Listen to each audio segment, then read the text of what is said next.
Welcome to the Boneyard with Steve Robertson. As always, I am your good friend and host, Steve Robertson, here on the magnificent Monday edition of the Yard. Hope you're well today. The first thing I'm going to say is we won. We won. And it wasn't impressive. There were some stretches there. We looked pretty good. Other times we didn't. We're going to break all that down today, but we did win the football game. And you wouldn't know that by reading some of the social media commentary and the message boards, but the truth of the matter is that a lot of those comments are rooted in fact. We wanted to win the game and have some style points. Offensively, we did some good things, and we scored 7 on 12 of possessions and probably should have scored on 2 more. But we won. We won.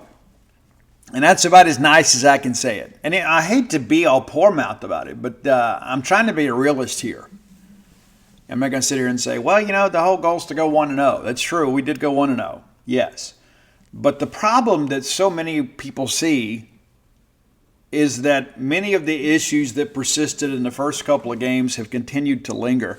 Guys, there was one situation on Saturday on a 4th and 1 play where they went for it, and they got 29 yards. We had 9 defenders on the field.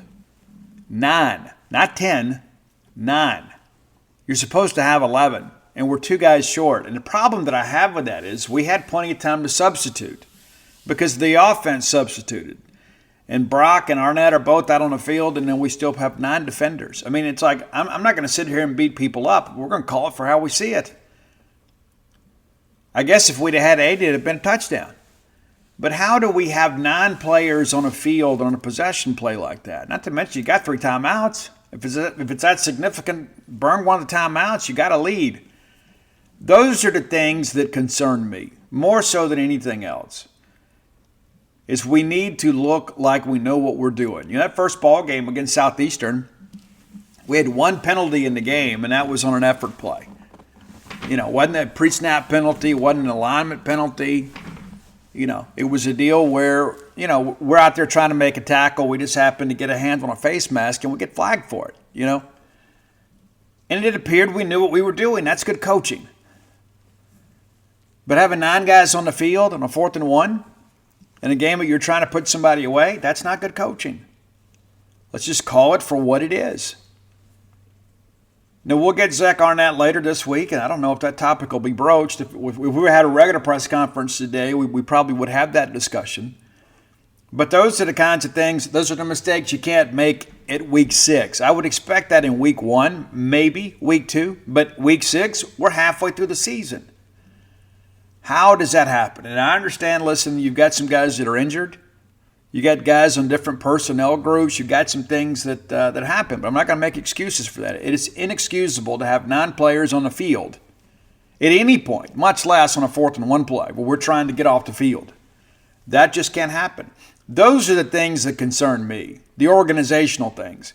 Listen, you're going to have, human physical error. You're going to have physical mistakes. But you can't have mental mistakes. You can't have alignment mistakes. People have to know what they're doing. People have to understand, hey, it's goal line. You need to be in there. And that's what you practice for. That's what you have team meetings for all throughout the week. And you just simply can't have situations like that. You can't have situations like that. That is a major concern for me. I don't know how you feel, but that's what bothers me the most. There are a lot of things that bother me. And people say, Steve, you're being so negative. I'm just being honest with you. I don't understand why we continue to just send Bookie and Jet up the A and B gap, and if they don't get home, middle of the field's wide open. I don't understand why our pressures are not a little more exotic. That was kind of the tenet of this defense, is you never knew who was coming, when they were coming, where they're coming from. We're not nearly as innovative as on offense as defense as I expected us to be. Now, did I expect some growing pains offensively? You better believe it. But offensively, we played pretty well. Put up 41 points. Again, scored on 7 of 12 drives. But defensively, and we talked about it for the better part of a year now. We knew we were going to have some concerns in the secondary. They're worse than I ever imagined. One of the things I want to point out, too, there are so many people that are beating this narrative about, well, it's 13 quarterback. Do you know anything about Wolf?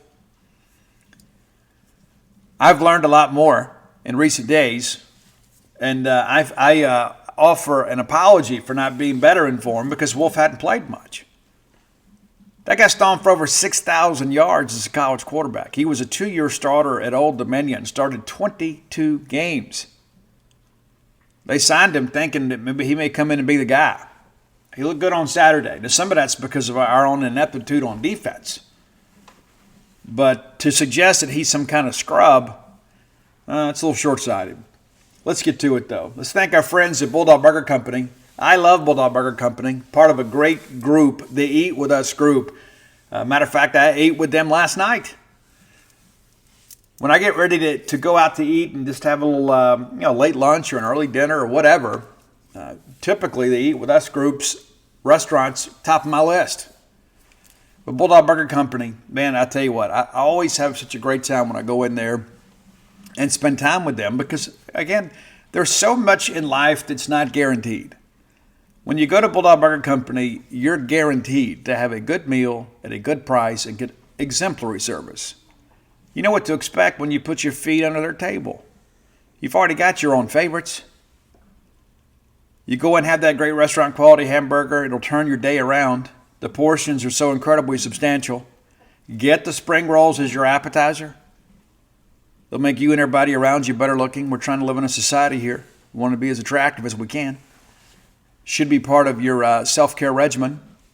Get that chocolate shake to go so you ride that ride home with a smile. Sometimes I like to get the bread pudding to go. You get home, put it in the fridge, and a little bit later in the evening when I get a little bit of a sweet tooth, I go grab that bread pudding and knock that out. You should too. 3 great locations to serve you. University Drive here in Star Vegas, Gloucester Street there in Tupelo, Lake Harbor Drive in the Ridge and Flowood area. So many great locations. Excellent management group. They're going to take care of you. You can go out and have an adult beverage with friends or have a night out with family. They can accommodate you no matter what your needs are. Bulldog Burger Company, the place where people go to meet, M-E-A-T. All right, Mississippi State wins a toss. We elected to defer. I'm always in favor of that. I don't know, call it from my old, Bill Walsh's college football days. I always like getting the ball coming out of the half because I like to manage things well. In the end of the first half, give myself a chance to go 2 for 1. But we win the toss, we defer. I'm happy about that. And actually, defense played pretty well the first 25 minutes or so, 20 to 25 minutes of this game. I don't know if you noticed, but I guess the first 21 plays of Western Michigan's offensive production, they got 52 yards. That dog will hunt. So it seemed like we were prepared for what they wanted to do, and then they made some adjustments, and we didn't adjust with them. But here we go. And let me just go ahead and say it right out of the gate. Nicholas Barmera is a weapon for Mississippi State. He didn't have a ton of touchbacks against Alabama. If memory serves me correct, and we'll confirm this later in the show, 100% on kickoffs against Western Michigan. And the fact that we're talking about our kickoff specialist before we get into the breakdown says a lot about the performance. And again, I don't mean to be negative, but I want to give Nick a tip of the cap there. All right, Western Michigan, and you may not be aware of this, maybe you didn't pay attention, but Buckley wasn't even playing. Their best offensive player didn't even play for them, Joe Buckley, who was 7th in the country in rushing going into the ballgame. All right, 1st and 10, they give it to Zahir Abdus Salim for a gain of 1. We're not going to repeat that every time. All due respect to him and his family. That's a lot. It's a mouthful. All right, 2nd and 9, Jack Slopek, who started. Trayson Bourget did not start. It's complete to Zahir, we're going to call him that, for 12 yards and a first down. One of the few first downs they had before that long 14-play, 75-yard scoring drive. Salopek then complete to Austin Hens for a 1-yard loss. Nice play on the perimeter here by Corey Ellington. We haven't talked about him much, but he is kind of emerging a little bit here as of late. Did a really good job tackling out there on the perimeter. There were times they get him out in space and they pair him up with a guy and they can't make him miss. Good. So good job by Ellington. 2nd and 11, Zahir runs off left side for 7.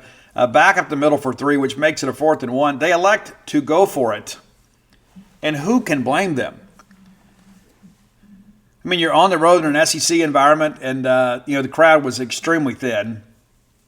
And you're showing your team, hey, we're here to win the ball game. We're here to win. So Zahir gets nothing. We stack it up there. Nathan Pickering, Jaden Crumedy teaming up on the tackle there. Makes it 1st and 10 from their 47. Short field. We go right to work here. Woody off left side for 13. We find Creed Whittemore, a Creed Whittemore sighting. People have been hoping to get him back in lineup. And as I shared earlier this week, we fully expected him to play a good bit, and he did. On 2nd and 5, we get it out to Jaden Wiley, who hadn't played much at all here as of late, and really needed him to have a big year. So far, that hasn't materialized. But 15 yards there, and State's getting, starting to get some chunk plays, moving the chains, already achieving 2 first downs within the first 3 plays of the drive. 1st and 10, pass broken up, intended for Jaden Wiley. Made it 2nd and 10. We give it to Marks, who goes off left side for 2.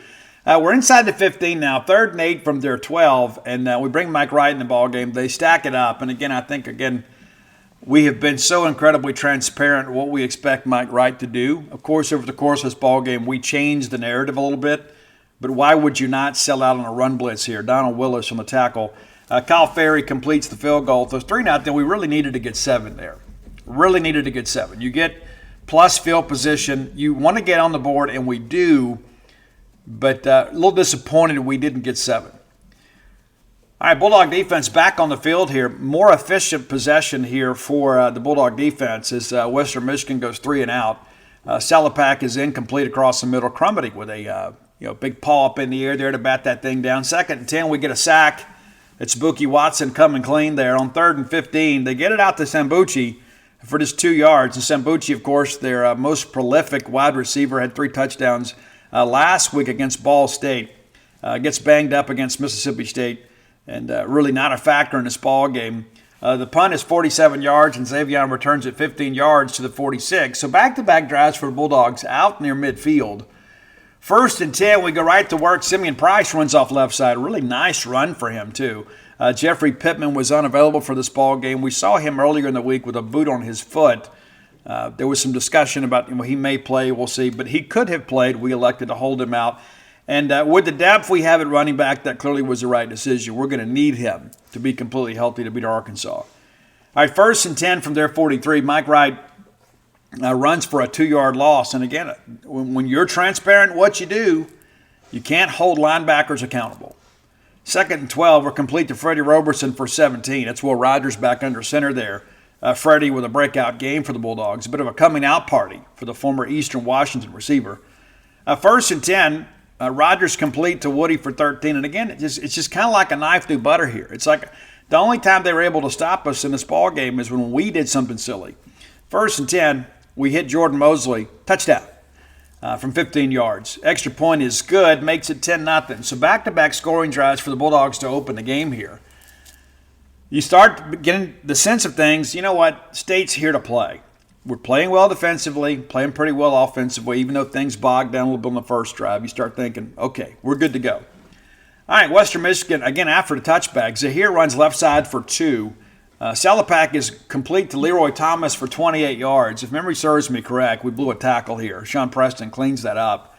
1st and 10, Zahir up the middle for 3, back to him for 5, makes it a 3rd and 2. They call timeout with just 3:36 to go in the first quarter. Pretty fast-moving ball game at this point. 3rd and 2, they swing it out to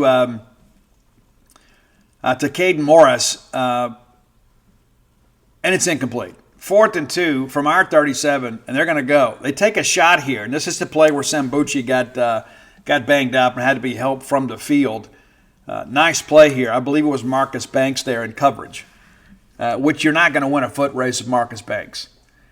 So, again, the Bulldog defense getting a stop here. You had the one big chunk play there, but by and large, a pretty good series there. And again, about half of their first half yardage prior to that scoring drive comes on that one play. All right, 1st and 10 from our 37. Mike Wright in a quarterback, runs up the middle for 4. Wright stays in the ball game, swings it out to Freddie Roberson for 5, brings up a manageable 3rd and 1. We give it to Woody, and usually Woody on short yardage, if we get any push at all, can kind of pick his way clean. He does here for 3 to move the chains. 1st and 10, Wright runs up middle for 7, Incomplete then to Xavier Thomas. Brings up a 3rd and 3. And again, short yardage. You give it to Woody. Runs off left side for 7. On 1st and 10, the final play of the first quarter, we run off right side this time with Woody for 7 again. So we're running the football effectively here in this ball game. We ran it pretty well against Alabama. You would think we got to be able to do it again against Western Michigan, and we did. All right, open up the second quarter at their 30. 2nd and 3 is your down and distance. Right is incomplete to Freddie Roberson, right at the sticks, and Freddie kind of fights ahead here to get the first down. 1st and 10, they're 27. You think, okay, we're fixing to go put this thing in the end zone. The first official and full series of the young season, or not young anymore, but for Mike Wright. He runs to the middle for 5. Then we're complete to Creed Whittemore for 6, but it's a loss on the play.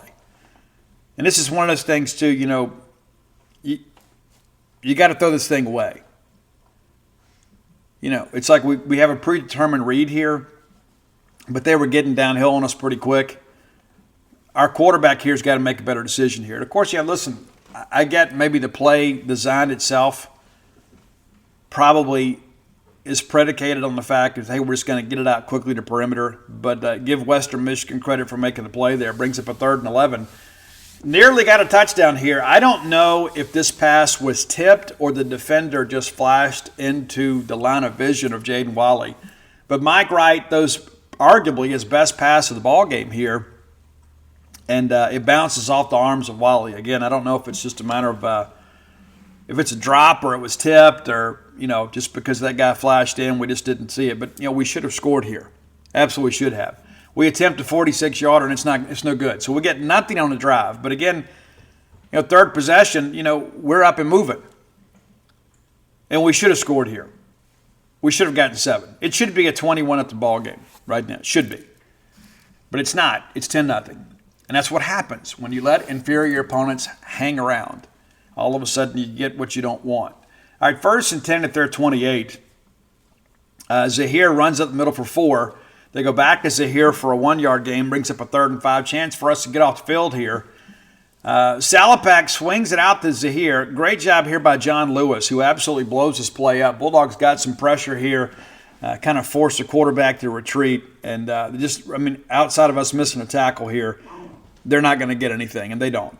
Makes it 4th and 9, and then there's a false start on the play. They punt it away. Xavier returns it for 11. I thought Xavier pretty good job as a return guy on the day. So, again, defensively, you're playing well.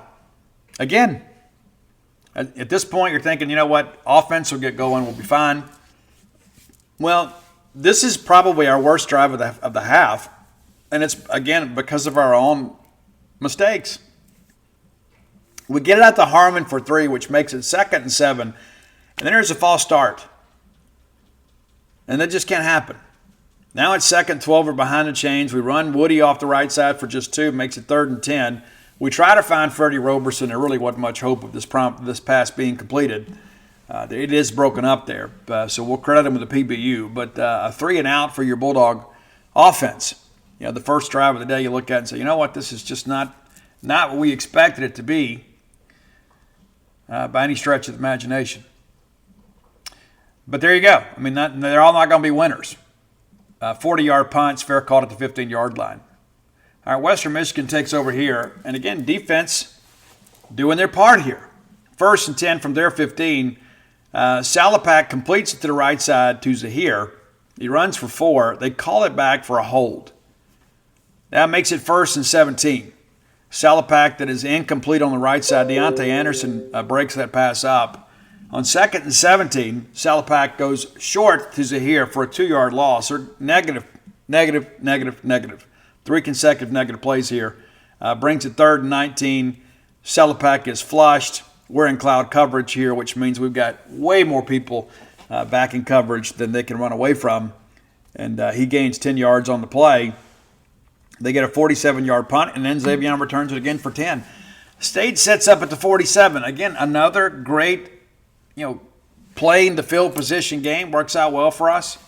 1st and 10 out in their midfield for the 3rd time. All right, we run Woody off left side for 2. Then Woody swings it right side for Woody for 11. And pretty well blocked play there. 1st and 10 now in plus territory at the Western Michigan 40. We take a shot here to Jordan Mosley, and then there is a PI called, and it was an obvious call. Now it's 1st and 10 at their 29. And then here, what do? We make life harder on ourselves again. It's a false start, another pre-snap penalty. Just can't happen. You got a veteran group up front. We just can't do it. Just can't do it. Now it's 1st and 15. We run Woody off left side. 2nd and 13.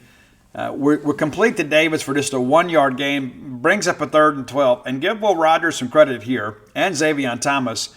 Really good throw, really good catch. Ends up being a 15-yard connection to move the chains.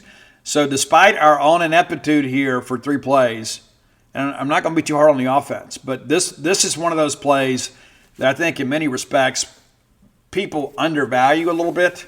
It was a significant play in the ball game after 2 drives that ended with no points. But we extend the drive here. Rather than having an attempt a long field goal, the drive continues. And what do you know? We run a little switch route combo concept out there and get Creed wide open. Lay it up there. It's a touchdown. 16 yards. And good to see Creed back. Extra point is good. Now it's 17-0, and everybody's like, okay, we're good. We're good. We are good. Well, then all of a sudden, they make a quarterback change. And again, 21 plays for 52 yards. And officially, 21 minutes and 57 seconds of game action. Or excuse me, more than that, 25. I mean, that's how well the defense played throughout the first half. And then all of a sudden they make a quarterback change, bring in Hayden Wolf, who has not been used much at all. And it appears that we were underprepared. That we didn't expect to see him because they played basically 2 quarterbacks the entire year, and Wolf just hadn't played much. I can't explain why he hadn't played. But he got in the game and changed the game. That's the adjustment. You change quarterbacks, and next thing you know, it's a ball game. All right, so they take over at their 25. Thanks again to Nick. Incomplete on 1st down. 2nd and 10. They run up the middle for nothing. 3rd and 10. Okay, let's get off the field here, guys. Again, defense played well, but here a 3rd and 10 play. Let's just get off the field. Instead, they make a completion here, move the chains. 1st and 10 now out there at 35. It's complete left for 7. 2nd and 3, they runs it here for 2. Brings up a 3rd and 1 play here. And it's incomplete. John Lewis in the face of the quarterback there. 4th and 1, they decide to go. And who can blame them? And they run for 7 yards. 1st down. 1st and 10, Wolf complete then to Kenneth Woback for 9. Makes a 2nd one. Incomplete. They took a shot there. John Lewis in his face. Brings up a 3rd and 1, and we get flagged for PI here. 15 yards, now from the 40 to our 25. Hayden Wolf then rushes left for 9. Is incomplete to Zahir, and it makes it a 3rd and 1 play. They give it to Zahir, who gets 2. Again, moving the chains. You got to get off the field and get that 3rd and 10 looming large here. 1st and 10, they're complete short left. Brings up for 4. Brings up a 2nd and 6. And next thing you know, Austin Hance, touchdown. Now all of a sudden, the extra point makes it 17-7. Under a minute to play, and you're thinking, okay, let's just get into the half. But we can't do that. Can't do it. 2nd consecutive week. Almost allow these guys to put up two scores in the final minute of the half. Alabama found their first real separation in the game against us by something similar happened. This time, Simeon Price, who was returning kicks in place of Tulu Griffin, who was suspended for the first half. Price returns at 28 yards, puts it on the ground, and now they have it at our 48 with 44 seconds to go. Not much really doing on this drive, and it ended good for us, but it shouldn't have ever happened. But they had the one big completion for 17 yards down to our 31. We get a sack there from Buki Watson, which was huge.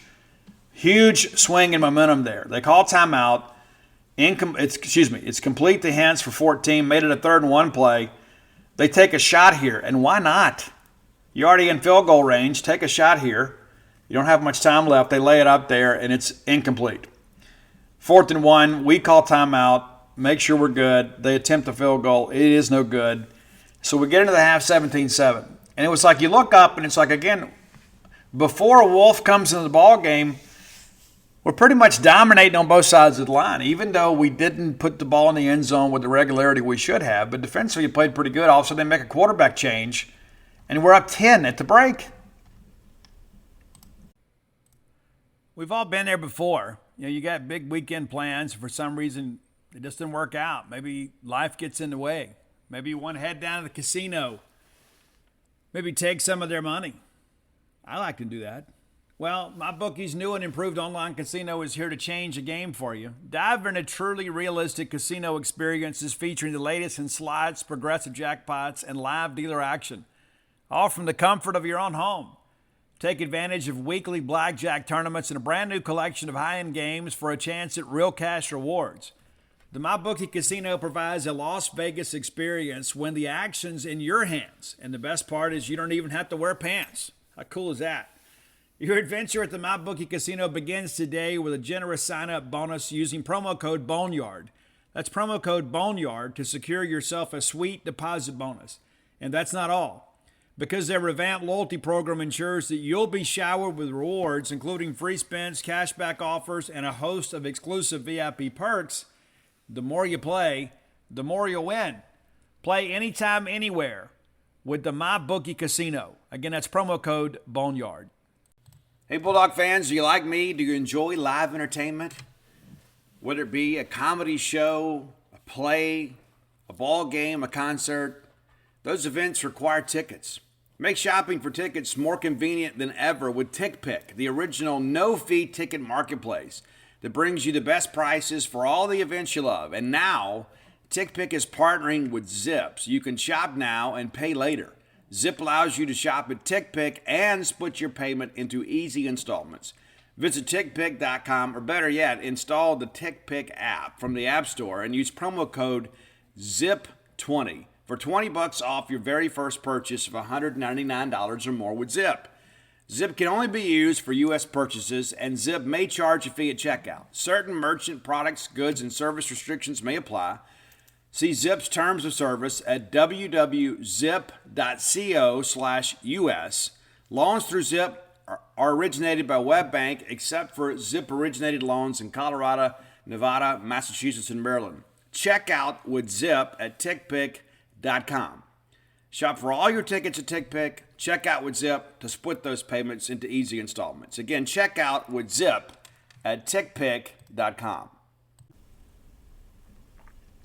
All right, get to the second half. Mississippi State, of course, receiving the kick here in the second half. And they did what you'd expect. We did this last week, too. First drive of the second half, we go right down the field and scored against Alabama. Why can't we do it against Western Michigan? We do. All right, Riders in the game. Seth Davis runs at the middle for 8. And then short right completion to Tulu Griffin for 14, his first action. First and 10, we're incomplete to Freddie Robertson. Took a shot there. On second and 10, we go back to Tulu, who gets 29 inside the 10-yard line. First and 10, Seth Davis runs off the right side for none, and then up the middle for 7, which brings up a 3rd and 3, and then Mike Wright rushes in for the score. Extra point is good. It's now 24-7, and now you're thinking, okay, all right, now we can finally relax. Hey, let's get a big stop from the defense, get on the score, put this game away. That's what we wanted, not what we got. Hayden Wolf, we'll see him in our dreams, our nightmares. Hayden Wolf complete across the middle to Womack for 16, makes it 1st and 10 at their 41, They hit it down to Galloway for 4, then decide to go to the ground game. And again, finding some success here. Not a lot of chunk plays in the ground game, but a lot of things to kind of shorten the down and distance here. On 2nd and 6, he gets 5. 3rd and 1, a chance for us to get off the field. We don't. They get 3. Ellington on the tackle. 1st and 10 now across midfield at our 47. They swing it out to Zahir for a short gain. Again, Corey Ellington in space making a big tackle. All right, 2nd and 9, Hester runs to the middle for 4. 3rd and 5, another chance to get off the field, and we can't stop the intermediate passing game. We cannot lock up on the routes. 9 yards for the first down. 1st and 10, they go to Womack again for 4, just kind of dinking and dunking their way down the field at this point. 2nd and 6, Hester runs at the middle for 6. And the next thing you know, Blake Bozema is absolutely wide open in the middle of the field. How does that happen? And it's not like it's a 10-yard curl. It's down the field. I mean, he just basically takes 2 steps. He's in the end zone.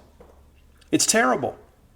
And so whatever halftime adjustments we made had clearly not taken root. And again, you play so well defensively for about 25 minutes, and then here we are. Back-to-back drives led by Wolf. And again, while some of our people are undervaluing him as a player, we made him look a lot better than he truly is. All right, they attempt an onside kick here. We cover it. I'm not sure exactly what they were thinking. I'm sure thinking, you know what, hey, we can't stop these guys anyway without them making a mistake. Let's just give our special teams a chance. All right, State takes over at the 49-yard line. Again, another midfield, short field for us, for sure. All right, Mike Wright in at quarterback, and we're incomplete to Jaden Wally, but it's a PI, so it's now 1st and 10 at their 36. We give it to Kevon Lee, and he's a guy we signed hoping he would kind of take the Dylan Johnson role. He hasn't. Granted, the scheme is much different. We want to feature Woody as our back. Big chunk play here, 33 yards, really ran with some conviction too. Very impressive what we saw there. We run Tulu on the little jet sweep puff pass deal. He's into the end zone, but guess what? Face mask called against Malik Ellis. So that backs us up. Now it's 1st and 18. And again, these guys can't stop us without our help, but we offered them plenty of help. Fortunately, we're able to put this drive in the end zone. All right, 1st and 18. Kevon runs off right side for nothing. Mike Wright then runs for 8. Wright is an incomplete to Kevon Lee. 4th and 10. We kick the field goal here, and it's good. However, there is roughing the kicker, and Kyle Ferry did not return. I'm told it's not serious. It was just precautionary. They put him in a boot, and he'll be good to go for Arkansas. Of course, you never know with these things. I mean, that's what people say. A lot of people give you those things that are kind of self-serving, and we'll talk more about some injuries later in the show. But because of the roughing the kicker penalty, we accept it, take the field goal off the board. We'll go 1st and goal from the 5. Give it to Seth Davis, who trots in for the touchdown. Extra point is good from Nick Bar-Mira. And now it's a 31-14 game. And again, now you're thinking, okay, finally. No, you're wrong. And I was wrong too. Another great touchback. 1st and 10, Hayden Wolf complete to Womack for 6. He gives it to Hester on 2nd and 4, who gets 3. 3rd and 1, chance for us to get off play. Chance for us to get off the field here. All right, so they run the football, and they get nothing. And I guess initially they ruled that he had it. Yeah, they initially ruled that he had it. Corey Ellington makes a tackle, but his knee was down short of the line to gain. And then here is our great 9-man defensive effort here. It's 4th and 1. And again, you haven't been able to stop them the last 2 drives. I know it's early in the ballgame. You're at 17 points. It's worth a timeout if you don't see the right personnel on the field. However, it's 4th and 1. They give it to Hester. He breaks contain. And, it's a very, very, very, dicey proposition trying to defend 11 with 9. But we gave it a go. It didn't work out for us. 29 yards off the right side. That was a huge play in the ballgame. It really was. You get off the field here, and you could put it in the end zone, they probably quit. Honestly. But instead, we help them. Now 1st and 10, Hester runs at the middle for 3. They go back to him for no gain, brings up 3rd and 7. Again, chance to get off the field. But instead, it's complete to Kenneth Womack for 14 yards. Bryce Pollock there on the coverage. 1st and 10, now from our 20. They get it out to Womack. Don Terry hustling down the field, makes a tackle. 2nd and 1, Zahir back in the ballgame, runs off the right side for a touchdown. And at this point, our fans, those that braved, the early start and the malaise that currently exists in the fan base, were very upset at this point. As I was, I'm start thinking, you know what, we're not going to get the cover. I just want to get out of here with a win. That's how it felt. Momentum clearly had shifted, and then their defense kind of fed off of that a little bit. We get the kickoff returned. I guess it's a fair catch deal. They're just kicking it short. 1st and 10 now from our 30. Will Rogers is complete to Seth Davis for a 1-yard loss. 2nd and 11. Davis runs off the left side for 5, brings up a 3rd and 6. We're incomplete to Antonio Harmon. So 3 and out. And right now, if you're Western Michigan, you're thinking, you know what, hey, this is our chance. They hadn't been able to stop us.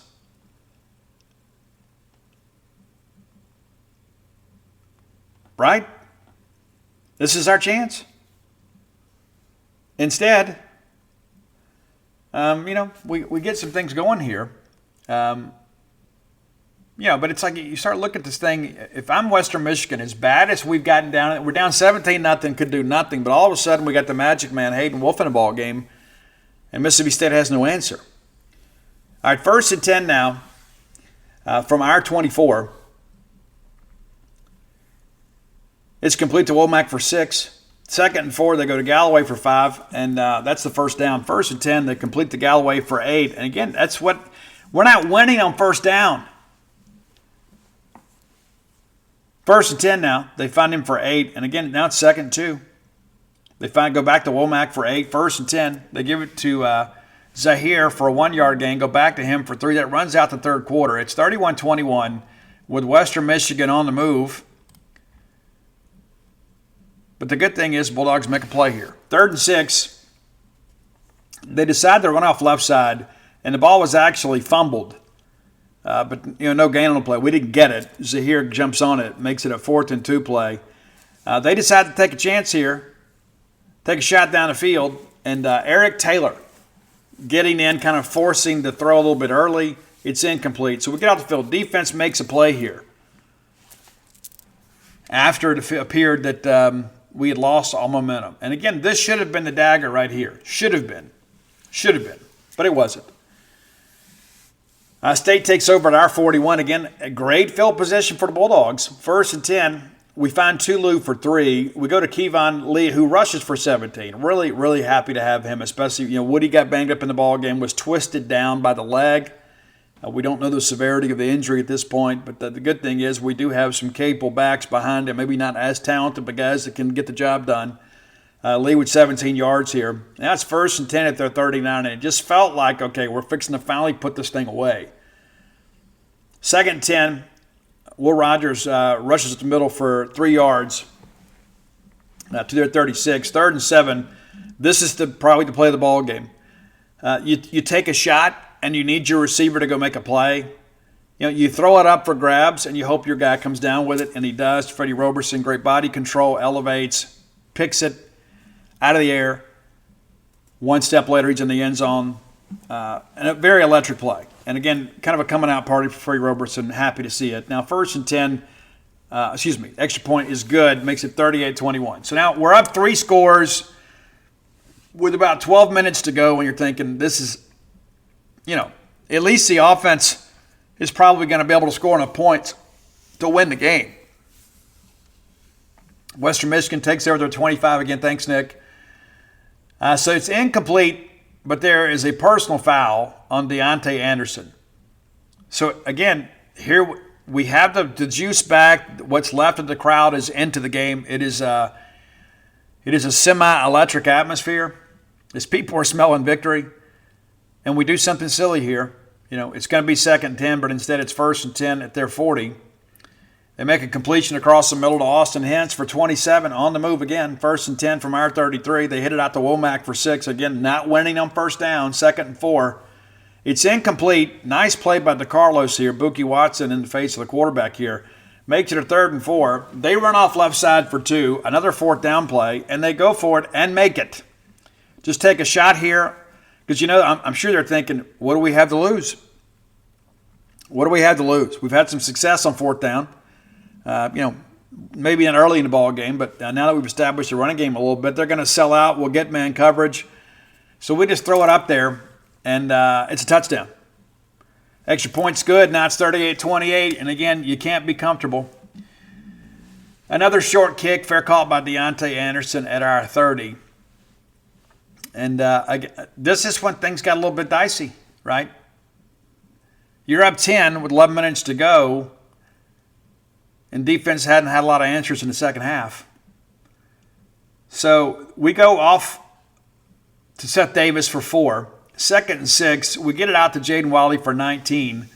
Again, a chance for us to kind of put this thing over, but we don't. 1st and 10, incomplete to Xavier. 2nd and 10, we get it out to Harmon for just 3 yards. Made it a 3rd and 7 play. And then Will Rogers takes off and runs here. And it made me think maybe this was 4 down territory. Maybe. We went empty here, ran the quarterback draw. I think that's Will's call. Then there's a hold on Dollar Bill Johnson and makes it 3rd and 17. Will Rogers then swings it out to Freddie, who gets 7. It's at their 47. We punt. And right here you're thinking, if they score here, they're going to win the game. I know they're still down 10, but you've been around as long as I've been. You think, you know what, this is what's going to happen. They're going to score, and then we're going to do something silly. We're going to have miss a block on a kick return or something and get blown up and fumble. It becomes a self-fulfilling prophecy in many respects. That's how it feels. Our 1st and 10 at their 14. Hayden Wolf runs off right side, 4-yard loss here, and it's fumbled out of bounds.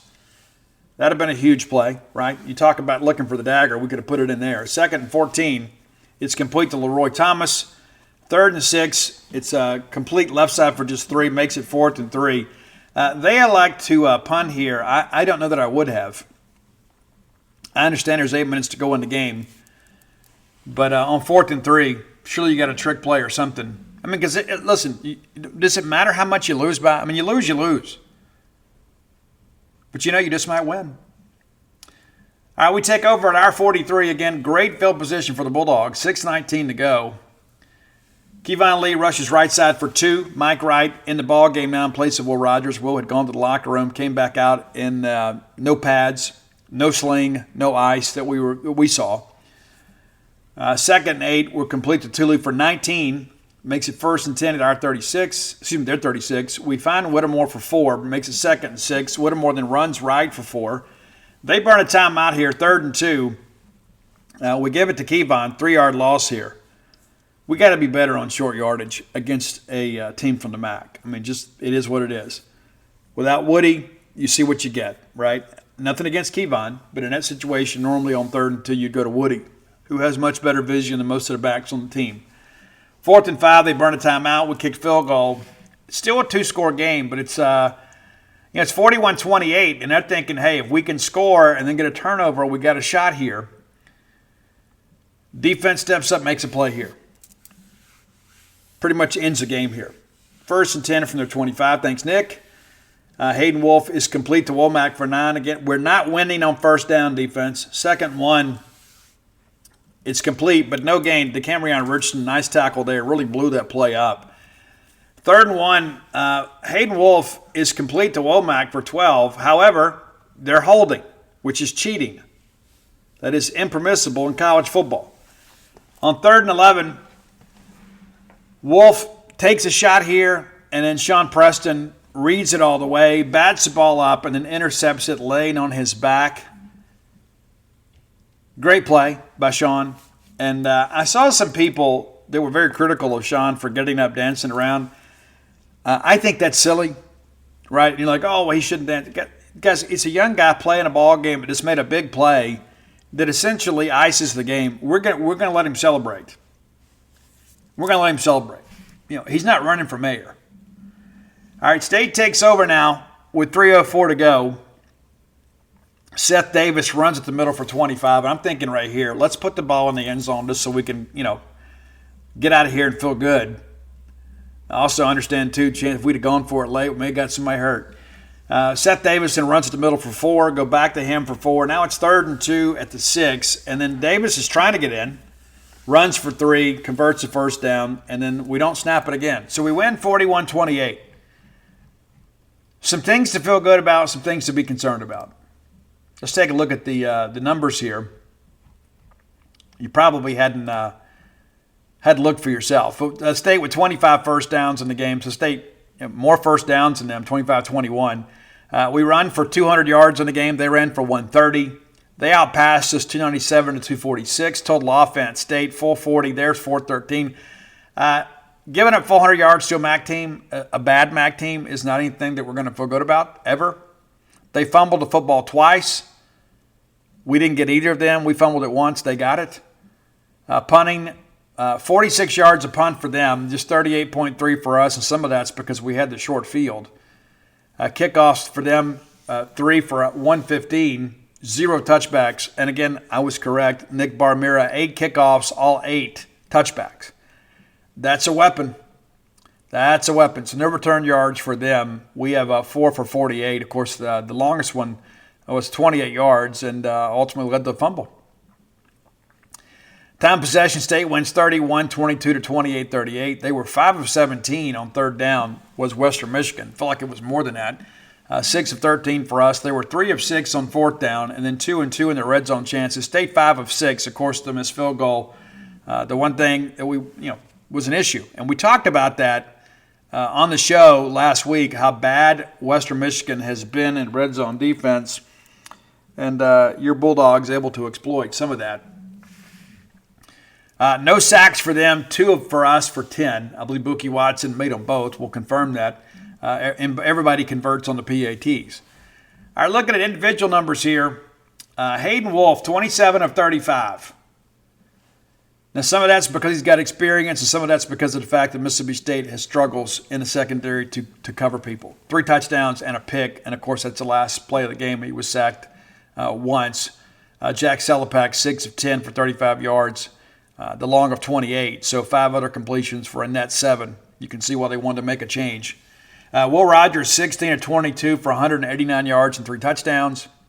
Mike Wright, 7 of 10, 57 yards. Depth of target with Mike is going to be different.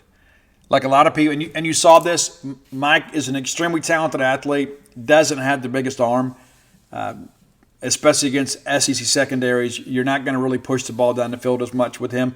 And the truth of the matter is we kind of really need him to be good in the intermediate passing game to kind of hold people accountable. We're not going to be a big play offense unless it's in a run game more times than not with Mike in the ball game. But again, the throw to Jaden Wally was a big one. 29 is the long there, so you back that out there.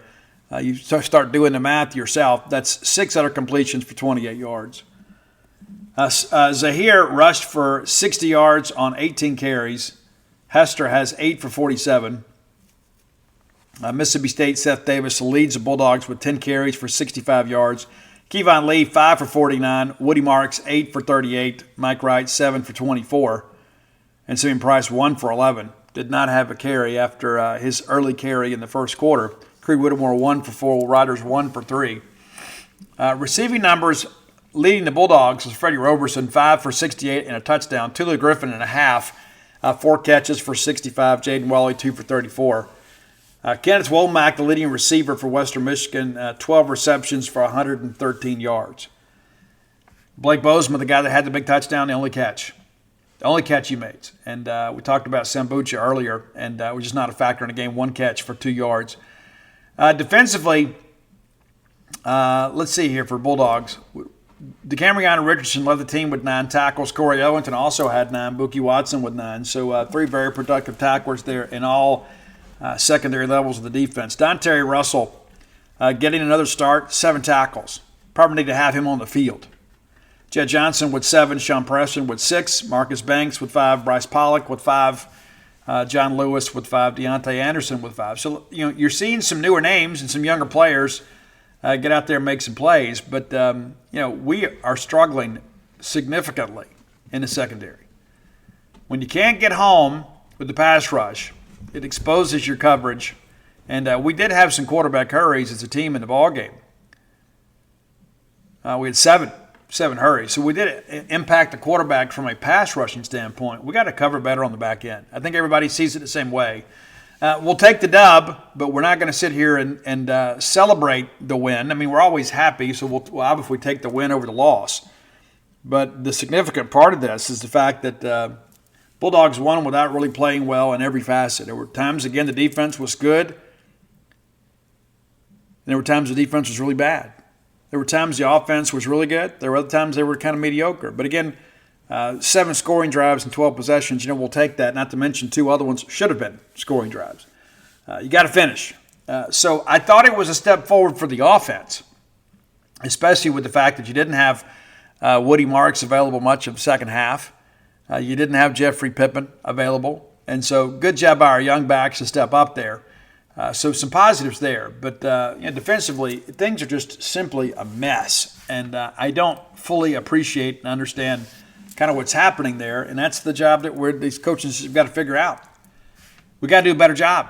Got a first-year head coach and a first-year defensive coordinator.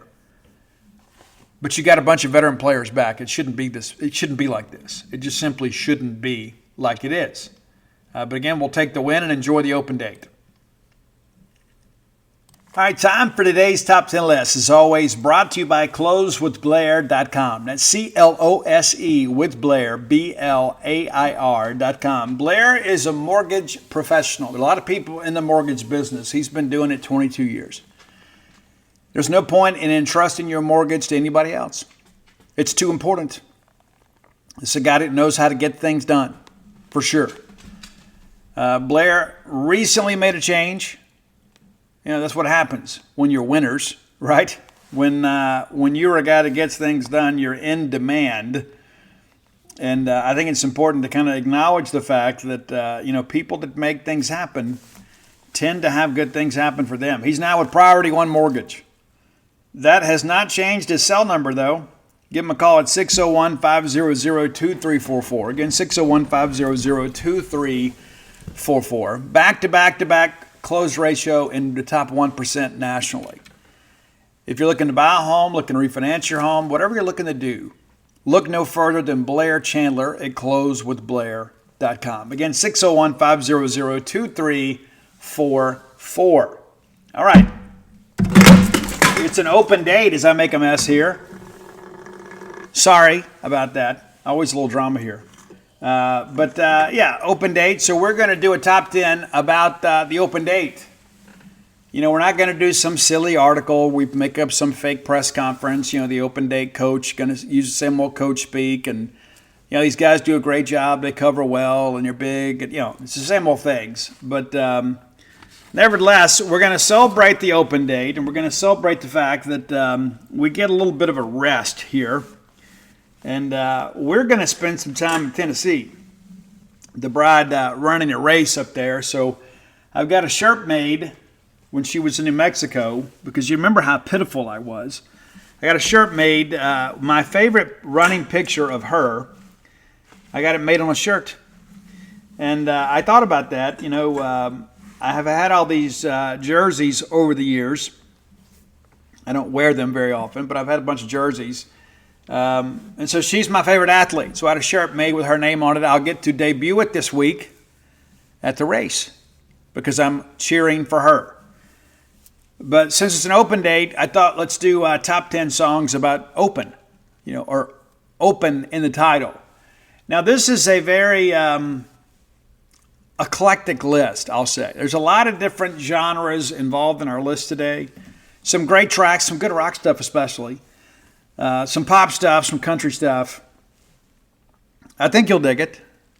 So in honor of the open date, here are our top 10 songs with open in the title. We're going to start with number 10, a band that I saw at Bonfet in Baton Rouge years ago with my buddy Seth McRae. Great band called Tonic. Love those guys, man. I do. They've got a handful of bangers, man. And maybe you hadn't listened to Tonic in a while, but you're going to get your chance on today's list. Number 10 is Open Up Your Eyes from Tonic. Of course, we had a good run there with If You Could Only See, Casual Affair. Great tunes from Tonic. But Open Up Your Eyes, number 10 on your list today from the great rock band Tonic. Number 9, a young lady that really kind of came to prominence due to social media. An angelic voice. And writes much of her own music. I mean, I guess in many respects, maybe she doesn't have the backing that Taylor Swift does. But I do appreciate people that can write, sing, and perform their own music. And Colby Calais is one of those. We're going to go with a bit of a deeper track from her. It's a track called Wide Open. And it's about relationships. It's like, you know what? Hey, I'm committed to this relationship. I'm just going to throw caution to the wind. I'm going to give my heart to you.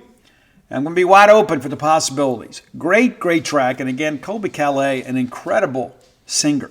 Incredible singer.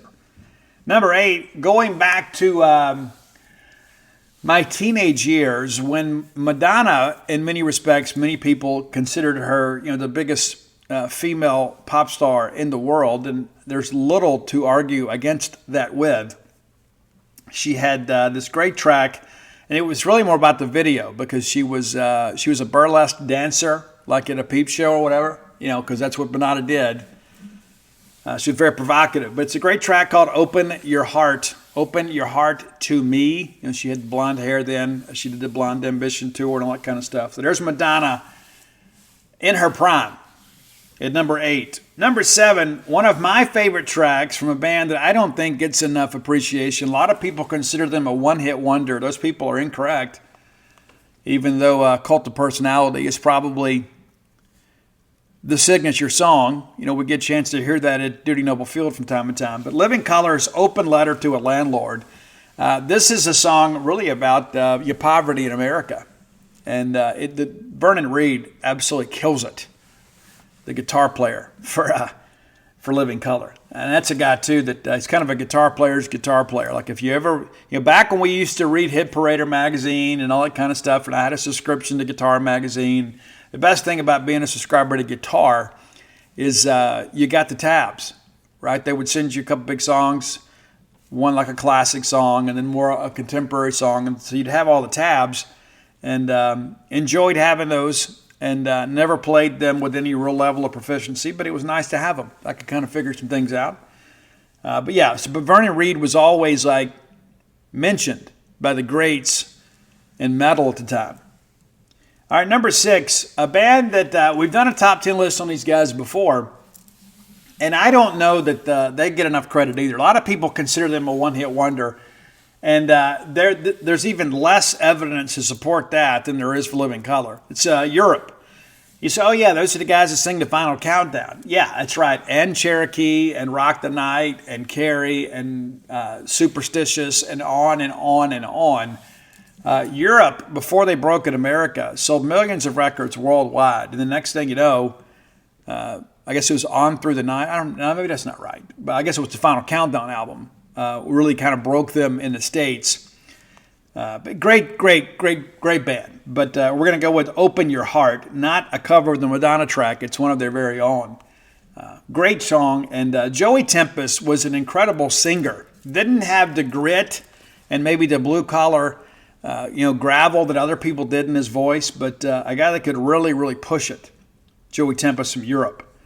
Number 5, they've changed their name. They've also run afoul of a lot of their fan base due to some of their political views.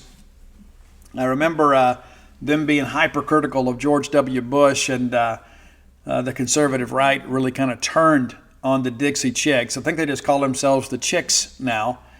But they were Dixie Chicks when they recorded the great track Wide Open Spaces, which a lot of people really identified with. And I like the Chicks, right? Many of you do as well. But Wide Open Spaces from Dixie Chicks. All right, number 4, God rest his soul, it's Tom Petty. Into the Great Wide Open. What a great track. Tom Petty, man. It's like we lost him too young. We did. But, man, what some great tunes he gave us before he departed. But, again, we lose Tom much sooner than we probably should have. But Into the Great Wide Open, great track. And, again, Tom Petty was a bit of a mainstay on MTV. There were a lot of people that maybe were better looking, maybe they were more extravagant in what they did with these videos. But Tom just kind of got out there and played the rock and roll song, but had some really good people around him that did some pretty provocative videos. But Into the Great Wide Open from Tom. Number 3, if I could dedicate a song to the Mississippi State fan base, this would be it. This would be it. One of my favorite bands of all time, and this was the very first time that I heard Miles Kennedy sing. It's the debut single off the debut album from Alter Bridge that rose from the ashes of Creed. And you're going to have 2 Mark Tremonti songs on this list today. But it's Open Your Eyes from the debut album. What is it? One Day Remains? But nevertheless, a lot of these songs were kind of written with Scott Stapp in mind. They fire Scott. They change the name of the band. Rather than bringing Miles in and just calling the band Creed, they changed to Alter Bridge. But Open Your Eyes, it's like, again, there's so much division at times. And whether it be the Mississippi State base or the American public, we are one people having the same experience. We just kind of interpret things differently. But I think unity and loyalty are paramount to success. We're never going to get to where we want to be if we don't have a unified front. But Open Your Eyes. I love that debut album. I love everything Alter Bridge has done. They've gotten a little more progressive in recent years. And I will say I don't have the same emotional attachment to the newer stuff. But I go back and I think about when this album dropped, kind of where I was in life. I'd changed. I'd left the furniture industry. I was working in the lending business. I was a multi-location manager. I was on the road a lot, took it a RAV4 around. And this was kind of the soundtrack. And I almost named When the Bottom Falls. I almost named it Down to My Last, just because of that great track on that album, because I thought that was kind of apropos, for somebody in recovery. Down to my last chance, down to my last drink, whatever. It's a lot to it. But I love that album. It's one of my favorite albums of all time. I was recently asked on a show if I only got to listen to one album for the rest of my life, what would it be? And it would be Alter Bridge's second album, Blackbird. And he said, but Steve, you're a Motley guy. You're an 80s metal guy. It's true. But, I love Alter Bridge. That song, Blackbird, and, of course, Watch Over You. There's just so many great tracks on that Blackbird album that really stand out to me. But Alter Bridge and Miles Kennedy. Love everything that Miles has done. I have been a fan of. Even the Year of the Tiger album was quite a departure from what he does with Alter Bridge. But I did dig it because I think Miles Kennedy, you could make a case, is probably the best male rock vocalist in the country, if perhaps the world. Number 2, we couldn't do this list without mentioning this song from Journey. And it's number 2, and it may be the biggest hit, entitled with Open in the title. But we don't like to end the top 10 on a ballad. We don't, unless it's a power ballad list. But it's Open Arms from Journey. I remember when that song came out, I was just a kid. I remember going to Pizza Hut and sitting there with that big red plastic cup. You know how great it was. And they had the jukebox in Pizza Hut. You went there on Friday nights with your friends. And I remember being, maybe it was Mazzio's Pizza, I think about it. I remember being in, maybe it's Mazzio's or Pizza, either one, there in Ridgeland. And this song was like played all the time. It's like you couldn't go eat pizza without hearing Open Arms from Journey. And it's an incredible love song. One of the greatest love songs of my lifetime. It's, we sailed on together but drifted apart. I mean, there's just so much of that is so relatable to so many people. And so now I come to you with Open Arms. It's great. I love this song. And probably one of Steve Perry's shining moments as a vocalist. But number one. And yes, I promised you 2 Mark Tremonti songs. Here's your second one. It's Creed with Arms Wide Open. And an incredible song. And it came out it was like in 96. And it was around the time Ani was just a young kid. And, we had gone through so much. Our first child was stillborn. And we had Ani. I was just so incredibly grateful to God for blessing Dana and I with a child. And there's just so many parts of this. I get emotional thinking about this. Like the line about, I hope he's not like me. You know what I'm saying? I'm a guy with many faults, even though I'm a much better person than I was years ago. But this song means an awful lot to me. And it's one of these things, too, where, you look at life and you look at the mistakes you've made and you hope that your children don't follow in your footsteps in that respect. And so I've been very transparent with my kids about my own struggles. And, it's just like when we moved to Starkville. One of the lessons that I wanted to teach my kids is that, you're never too old to change your life. Ever. You're never too old to change your life. And, we're going through some of that again now. Dana, going to be transitioning out of travel nursing into being a businesswoman, and we're at a place now with empty nesters where we're not quite as financially responsible for our children. I know some would suggest they never get off the payroll, but mine do. They do. So I push that just because of the fact that it gets so easy to get caught up in life and you begin to think, well, this is it. Is there not more to life? And let me be the first to tell you that there's not. There's not. You're not just going to wake up one day and everything just be gloriously changed for the better. I mean, usually when you get to my age, when you start experiencing change, more times than not, unless you're the person enacting that change, it's going to be negative, right? Because people begin to die. I mean, you lose your friends, right? I mean, businesses go out of business. There's always stuff to that, and so you got to have some gumption in life, for sure. And I think it's an important aspect of everything. It's just like the whole thing about when you stop dreaming, boy, it's time to die. It's the great Shannon Hoon that wrote that. You got to have dreams. And even in middle age and late life, there always needs to be goals. And real quick before I transition to the next segment of the show, I went to a Franklin Covey planning class one time. And I've shared that with you guys before. It really changed my life. It did, because I just tried to get by on being smart rather than being organized. And there are times I could still be more organized these days. But I remember Randy Kendrick, and I was like, when we sat down, we talked about my goals. All of my goals involve my kids. And he's like, well, what about you? What do you want to do? I said, well, Ani's doing this and Audrey's doing this. And he goes, but what do you want to do? And I began to realize that I didn't have a life anymore. Right? I was still existing, and I was still the guy that paid for everything, even though Dana worked. But you understand my point. It's like I felt like my role was to finance everybody else's dreams, and I quit having dreams of my own. And that discussion kind of changed some things for me in many respects. Then, of course, I met Brad Wordley, and Brad was my life coach for a while, and that's one thing Brad talked about is people lead accidental lives. Rather than us being the person to bring action, we just kind of react to how the world treats us. And I just didn't want to be that guy anymore. I was like, what, I want to be able to do some things. It's like I got old in my 30s, because I began to say, what, well, it's over for me. I'll just quit playing church league softball, and, I'll just pay to watch everybody else play. And I didn't have any goals. I didn't. My goal was just to make sure that everybody had, nice shoes and good school clothes, and everybody got to eat at night. We're able to, take a vacation every year. Those were goals, and those are just not sufficient. You have to have something of your own. And fortunately, I've got, a bride that's very supportive of everything that I do. And so I don't want to spend too much time on this, but I want to challenge you, no matter how old you are, you need to have something for yourself. And I remember like it was yesterday, Randy Kendrick said that one of his goals was Randy coached like AAU volleyball. And he wanted to win a gold medal as a coach, as an AAU volleyball coach. And Randy didn't even have a kid on the team.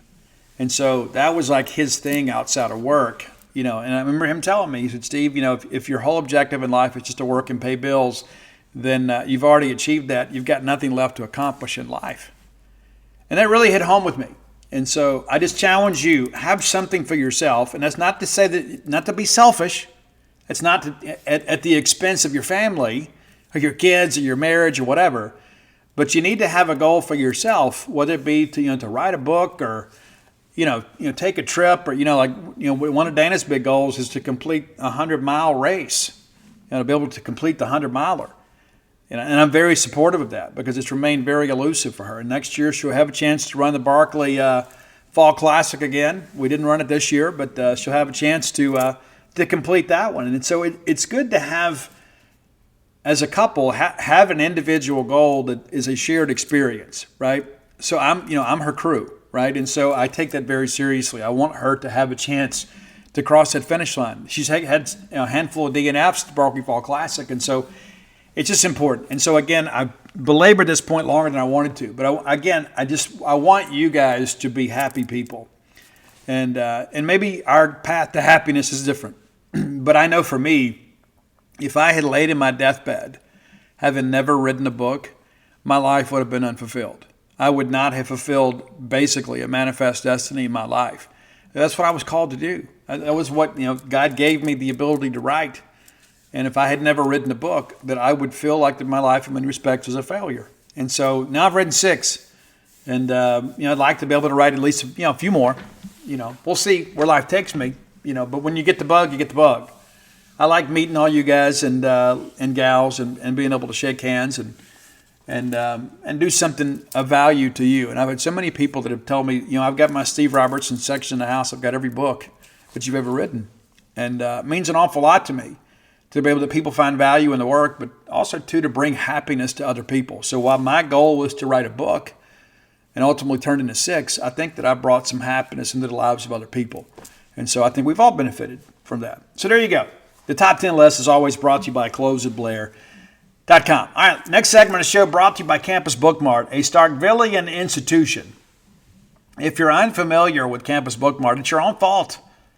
You need to be a raving fan of Campus Bookmart, because when you need Mississippi State merchandise, when you need things to get going for you, when you need to outfit your family, your home, whatever it is you're trying to do, your pet. Maybe you need you've got some friends that have lap dogs and poodles and things like that. Whatever you're looking for, Miss Kathy Brown can get it for you.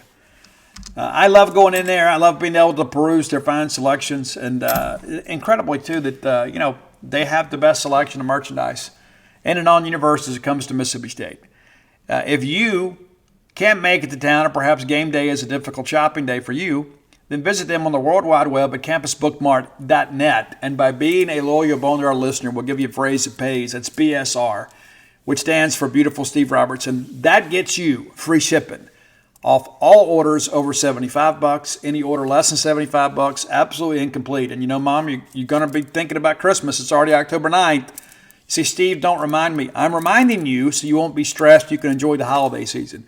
Go ahead and start thinking about Christmas today, and you'll be glad you got free shipping. Everybody offers that during the holidays. For the Boneyard listener, Campus Bookmart does it year-round. How about that? All right, let's take a quick look back at the Southeastern Conference. Things, for the most part, went to script. For the most part. LSU beats Missouri 49-39. What has happened to LSU's defense? We knew that secondary was shaky. We just couldn't exploit it because we couldn't protect, right? We couldn't really challenge them down the field. But if you looked at this, honestly, since they played us, they give up 31 to Arkansas, 55 to Ole Miss, and then 39 to Missouri. The LSU defense is broken. Now, they're going to host Auburn this weekend, and maybe things get a little bit better, but we'll see. Auburn has kind of struggled throwing the football themselves. But Missouri nearly pulls this thing off. Missouri gets the, they get going in this ball game. And in the end, LSU, as we expected, kind of out-athleted them. Missouri, of course, was undefeated. They had a packed house. And they jump up, 8-0. The next thing you know, it's 15-7 at the break. It's 25-17. And then from there, LSU really began to exert themselves and dominated the fourth quarter. The game ends on one of the worst beats of the season if you're an SEC bettor. Missouri was going to lose, but they were going to cover more times than not, or more likely than not. And Brady Cook throws a pick six that LSU trots in. I believe the spread was 6.5. The final margin is 10. So bad beat. If you picked Mizzou, LSU wins. Western Michigan, of course, drops to Mississippi State 41-28. I think our long loss last week was, at least straight up, was Alabama and A&M. I thought A&M might be able to get it done. And it's crazy we look at this thing with Alabama. We keep saying it all season long. We've all said it. It's not just me. We've all been saying, this is it. They're just not very good this year. you look at their numbers, and it's like, they lose to Texas, and they struggled against South Florida, who is terrible. They struggled against Ole Miss, and then they finally kind of exerted themselves late. They didn't look especially efficient on offense against Mississippi State, even though, they tacked on some field goals late to kind of put that game away. And then they didn't look especially explosive against A&M, but they took over in the second half. A&M seemed to be in control of this football game at the break. You look up and you're like, the place is rocking. It's 17-10, and A&M scores 3 points the rest of the game. The fourth quarter, there were 5 points scored. Alabama with that big safety. Big safety. Nearly a touchdown, right? Nearly. Max Johnson just got overwhelmed. That Alabama defensive front, especially Dallas, just kind of really took over late. But second half, all Crimson Tide. And again, we keep forecasting failure for Alabama. They just keep winning. I picked Alabama to win the West in the beginning of the year, but week to week, I keep thinking, no, there's no way they're going to win the West. There's no way they're going to win the West. And you look up now, and it's like, hey, they've already navigated through Ole Miss, who is a legit contender for the West. They've now taken down A&M, who was my third pick in the West. And you start working through the schedule, and you start thinking, where are they going to trip up? And there's certainly a possibility. There's not any of these games you look at and say, well, this is a definite loss for Alabama. It sets up pretty well. The next three for Alabama are at home. Arkansas travels there this weekend, then Tennessee on the 21st. Again, the third Saturday in October. I'm so sick of that crap. And then LSU goes to Alabama on November 4th. So the road to Atlanta rolls through Tuscaloosa. Now, of course, the final conference games of the year, they're on the road at Kentucky. Should be able to out-athlete them, and then at Auburn. And that could be, who knows what that game will look like. But if Alabama can navigate through this 3-game homestand, they're going to win the West. If they can get through that. Vanderbilt and Florida pretty much went as expected. Again, I think Vanderbilt is done winning football games this year. I think Clark Lee and those guys are working exceptionally hard up there. They don't have enough talent to work with. And you start looking at this Vandy schedule, he's like, oh, well, they lose to Florida. Hey, guys, they host Georgia this week. And then you got to go to Ole Miss. Then you host Auburn, you go to South Carolina, you go to Tennessee. And so where do you see a win? You throw out the record books anytime Vanderbilt and Ole Miss get together. You do. I just think that Ole Miss defense has been better this year. And, of course, they're not great, but they were very opportunistic against Arkansas. And, I don't know that Vandy's got enough. But I don't see a win on the schedule left. And I'm sure they're thinking, you know what, we got a chance against Auburn. I just don't see it. I think they're going to be out-athleted the rest of the way. Vanderbilt's going to be winless in the SEC. Kentucky, of course, loses to Georgia. And Brandon Walker, our friend, he says it. He goes, we do this every year with Kentucky. And, of course, the Kentucky fans get salty. But he's absolutely correct. I don't understand it. Like, we have no friends in the media. Kentucky has every one of them. I don't understand it. Every year, Kentucky this, Kentucky that. Kentucky's going to challenge. Kentucky's going to win the East. They're going to go to Atlanta. No, they're not. No, they're not. There is a better chance of Guns N' Roses and the Pet Shop Boys touring together than there is of Kentucky getting to Atlanta. It's not going to happen. Especially now that you've got a resurgent Tennessee. South Carolina's getting better.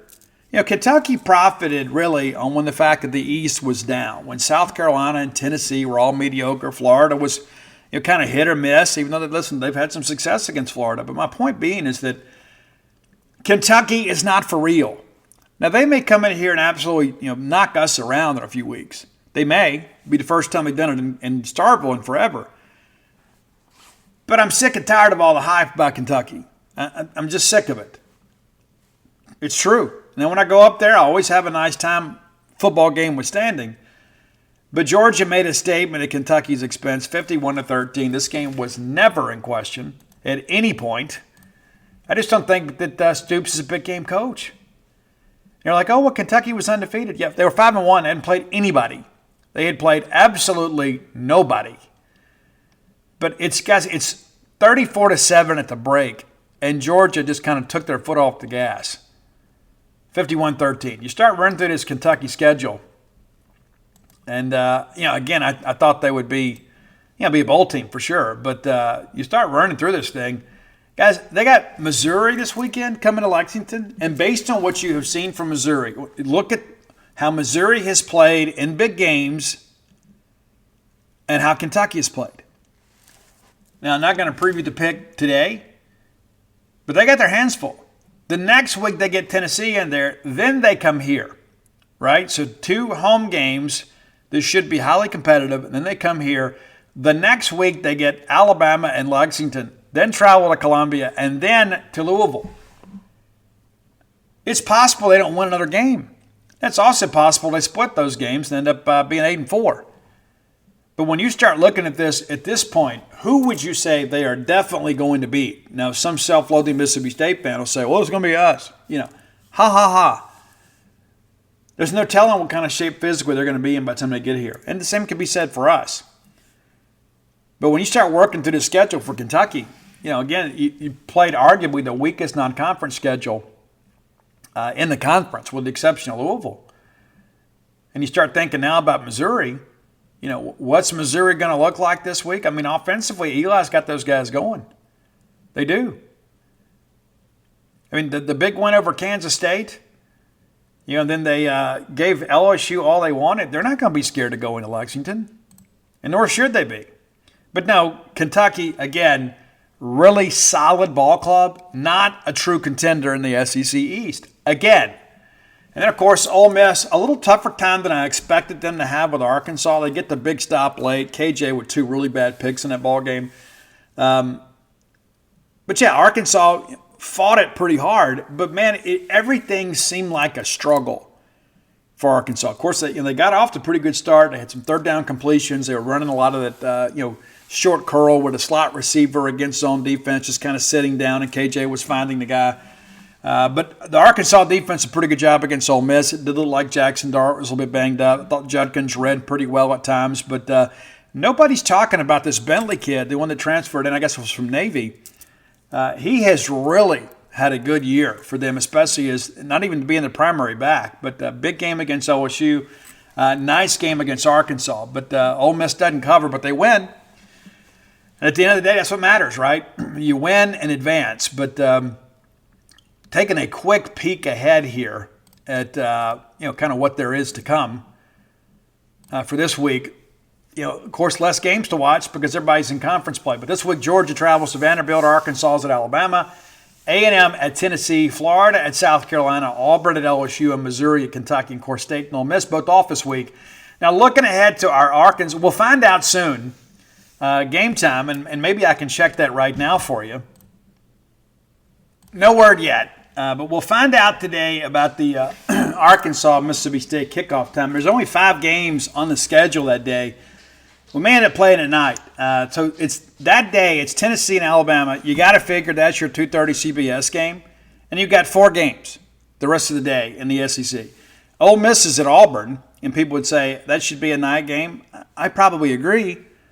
But when you begin to work through this, like as of late, ESPN has made that 11 a.m. game be more than just a throwaway game because it's the first game. They're able to sell more ads for it. Somebody's going to play at 11 and get a good ball game. Army and LSU, I know that LSU would like to have that game at night, and maybe it ends up being at night.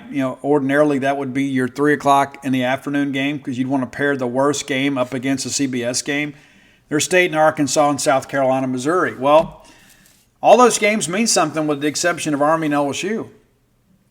So I don't want to offer any opinions here or predictions, but I think there's a good chance we play at night. I'd rather play at 11, to be honest with you, because Arkansas will likely be 2-5, playing for their season.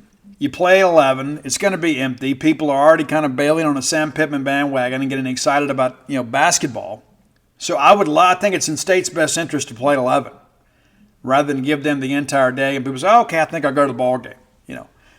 You play at 11, that automatically rules out a lot of people that just aren't willing to make the trip. I'd love to play at 11, but I think it's probably going to be a night game. I don't want it to be. I want it to be 11. I do. I know you don't like playing early. I like playing early, especially on the road. And I know other people are like, everything is sped up. I just think it's just such a difficult chore to get the home crowd up for an 11 a.m. game. I think Arkansas, we're beat up. They're beat up. We'll get the benefit of an open date. They're going to play Alabama this week. And again, they're going to be a 2-5 team. And so I think we have a chance to go in there. And again, we'll take a look at it next week. But we'll find out today when we're playing. All right, final segment of the show. And this is it, guys. This is auction week. Maybe you've known that. Maybe you haven't known that. You need to be able to kind of prepare yourself for this.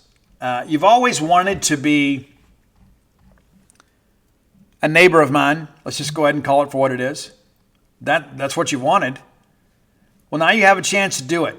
And there is an incredible parcel of land that is being put up for auction. I've toured this property.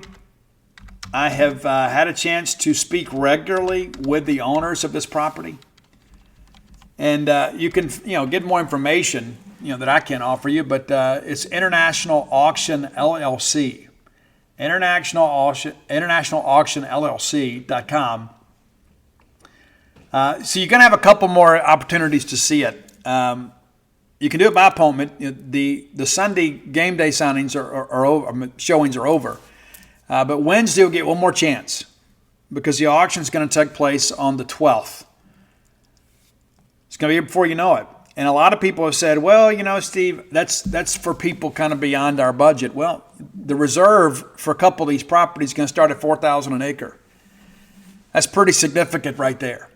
And so you're not priced out of the market. Now, of course, not every piece of property is going to go for that. But you need to get more information. And I'll tell you, what would be better than living this close to Davis Wade Stadium or Duty Noble Field or Humphrey Coliseum? It's butted up against the North Farms. You kind of have good neighbors, right? So whether you're looking for an investment property or looking to build a home out there, maybe it's your retirement home. Maybe it's like, you know what, Steve, I want to build like a maroon and white refuge out there for wayward Bulldog fans. You got a chance to do that. You got 5 lakes on this property. I love that Cypress Lake, man. It's unlike anything else around here, to be quite honest. It looks like something that was just like pulled out of the Knoxville Reserve and just like put in a forest. It's great. I love it. And conveniently located just right there off 182, right there at the interchange in many respects of 82 and 182. So very easy to kind of get out and get moving. International Auction LLC.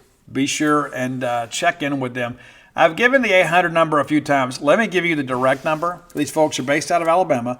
It's 256-439-1900. 256-439-1900. And listen, you got to make a deposit, right? And they can give you all the information you need. If you want to bid on the whole parcel, of course, $25,000. If you wanted to bid on an individual parcel, it's $10,000. You get your deposit back if you don't win a bid, right? So if you're not the winning bidder, you're not out anything.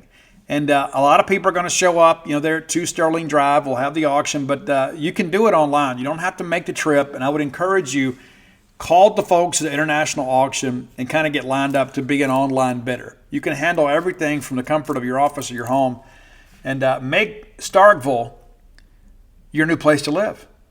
It's amazing. I can't oversell the quality of this property, and I can't believe it's available this close to campus. I'm surprised the university hadn't just gobbled this up and made it farmland, but you can be that close to Mississippi State. All right, spent some time at Duty Noble Field yesterday. I love going out there for the fall baseball scrimmages. Last night was pretty cool. It's under the lights. We did the music and we did walkouts and things like that. The takeaway last night, Connor Isaac, man, a couple of tanks, and one of them 114 miles an hour off the bat. He turned around a Nate Dome 94 mile per hour fastball in the inner half. That's really getting the bat head out. And that's the thing you start thinking about too.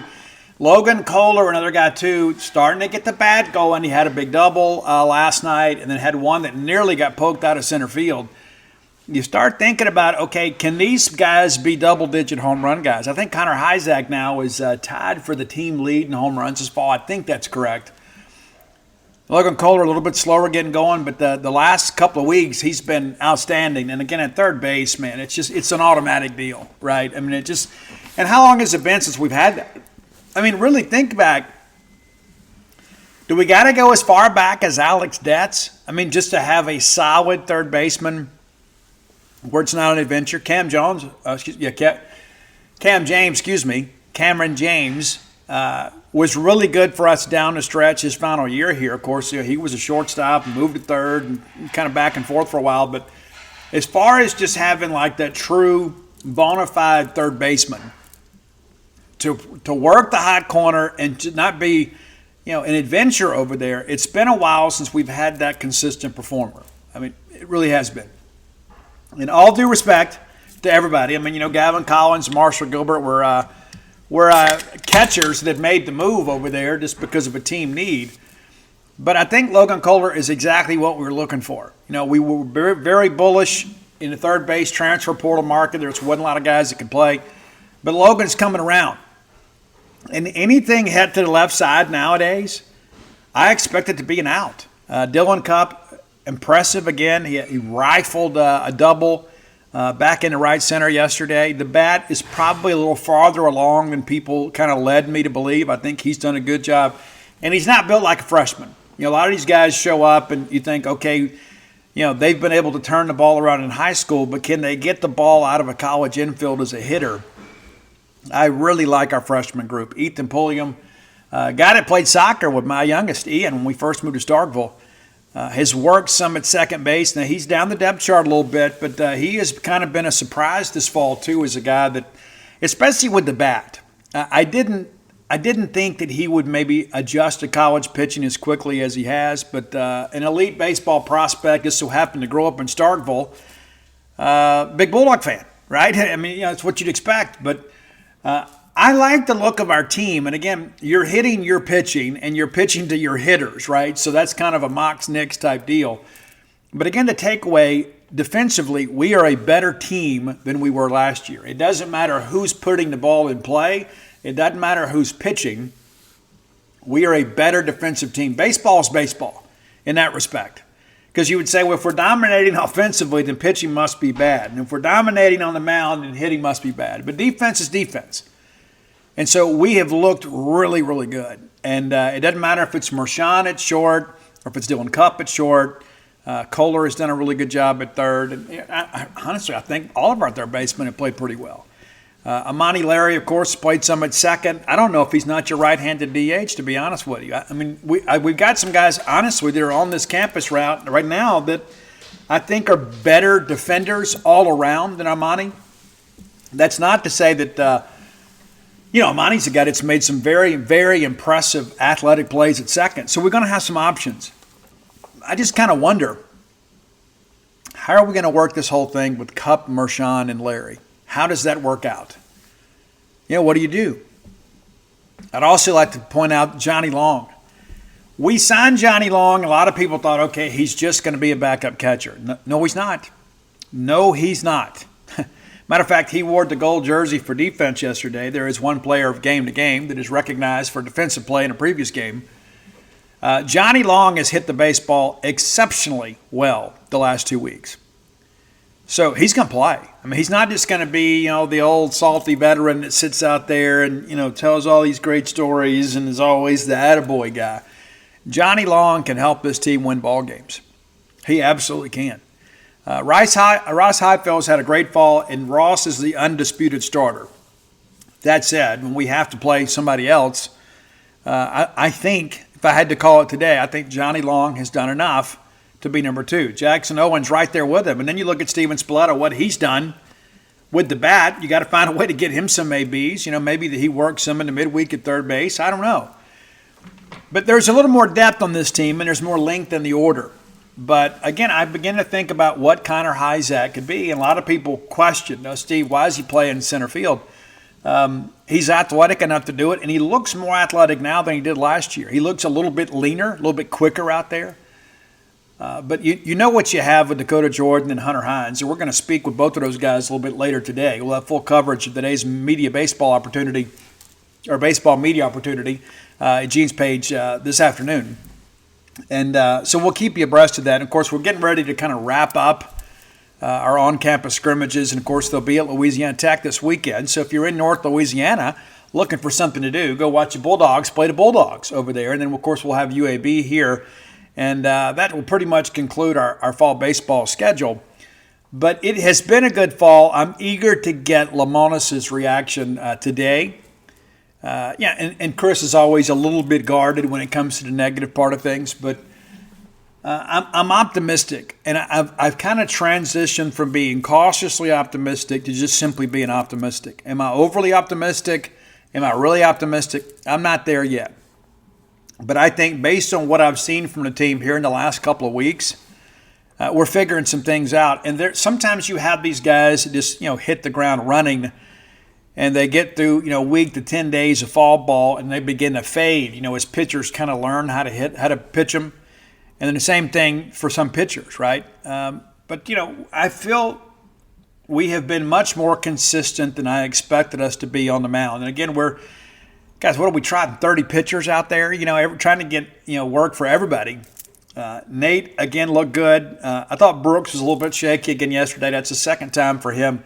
Brooks at times shows some real flashes. Brooks Auger we're talking about here.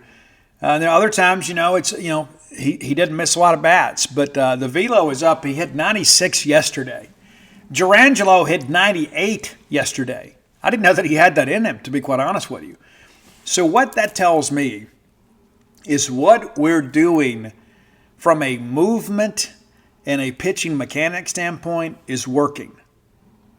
Because we're starting to see guys have a little more bite on the fastball and a little more break on the breaking ball. We have some filthy sliders. And I tell you, watching Nate yesterday, last year it was basically a two-pitch mix, right? Last year it was basically fastball, slider. We changed location around a little bit. We bust somebody in on the hands.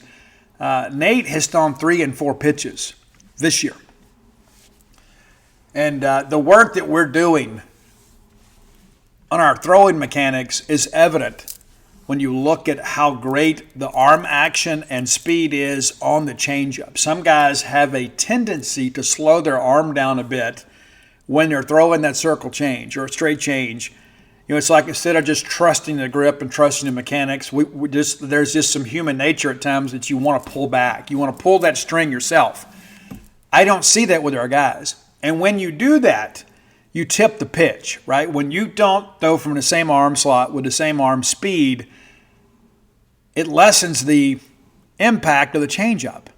Because good hitters in this league are going to recognize a tell, and that's what happens. But again, I have elevated my expectations from cautiously optimistic to simply optimistic. And talking to some people in baseball, there's some guys in MLB that scouts that say, you know what, this Bulldog pitching staff may prove to be a little bit better than we expected. And Cal Stevens getting mentioned a lot. We only seen Carson Ligon the one time, and he was good when he pitched. And again, they're just trying to kind of get him back. He was a little bit tender down the stretch last year at Miami. But the pieces are there, and it does appear that the early work from Justin Parker is taking root.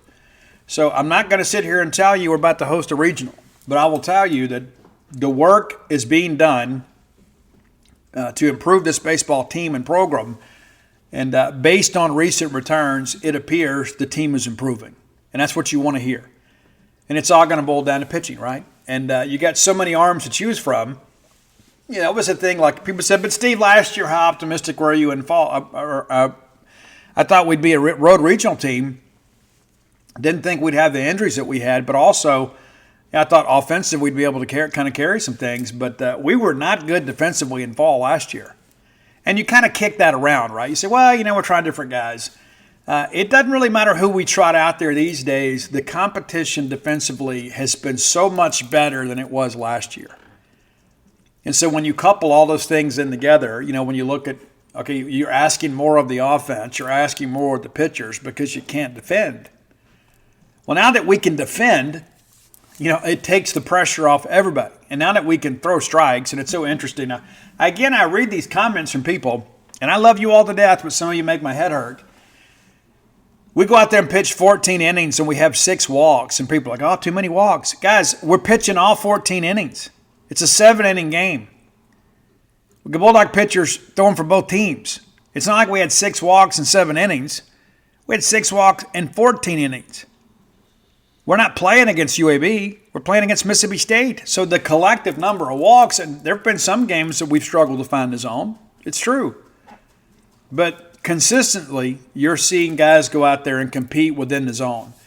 And I love the tightness of this team. And I don't know that really existed last year. And to be honest, I think Dakota Jordan's personality has been good. I mean, he's a competitive guy. Hunter Hines is a competitive guy, not as vocal as some other guys are. But again, I'm optimistic about the team. And part of that optimism is because it's not just Hunter Hines and Dakota Jordan hitting the home runs. You got some other guys up there. We're going to be an offensive lineup. And I think we're going to take a step forward pitching-wise. Last year, goodness, if we had just been good pitching-wise, we'd have been in a regional somewhere. If we'd just been good defensively, you'd probably be in a regional too. But when you begin to couple the fact that you know what you should have offensively, and you are markedly better defensively, and you're showing improvement on the mound, there is reason for optimism. Hopefully you can come out and see the Bulldogs play soon. We're about 4 months away from kicking this thing off. And, of course, there's still some chances for you to see the Bulldogs play.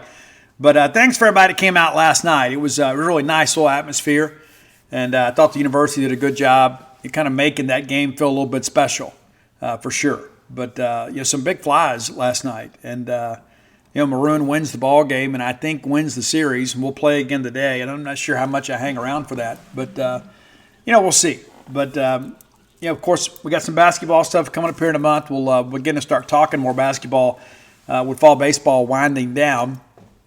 I encourage you, as always, come be a subscriber over at genespage.com. You can get 30% off the annual membership right now. Or if you just want to try us out, you get 1 month for $1. 1 month for $1. Come be a part of us over at genespage.com, the Mississippi State affiliate for 247 Sports. Until next time, let's all live our lives in a way we make more friends than enemies, and people can see a difference in the way we live.